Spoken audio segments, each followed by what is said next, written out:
So from my experience, the most profound thing that a strength and conditioning coach can provide when it comes to athlete restoration or injury restoration is really helping to promote a sense of confidence and reframing their perspective from where they are in this situation.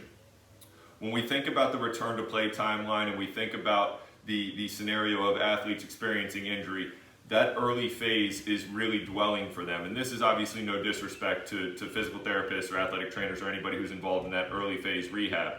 But for kids, especially kids who haven't experienced a lot of injuries, a lot of the times just the setting alone and the type of work that they're going to be involved with is going to be very difficult for them to get excited about and really feel like they have any sense of ownership.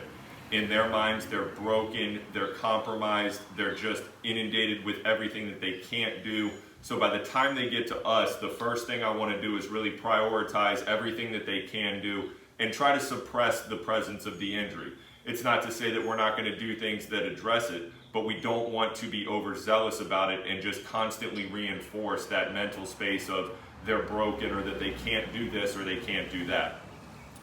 The other thing that we want to try to prioritize with this is really giving them autonomy in the process or throughout the durations of training. And this can occur in many different ways, but what I've found or experienced is that the more that I can kind of involve them and have dialogue and discourse, the more that they feel like they do have some ownership or they do have a sense of control with their direction or with their rate of return.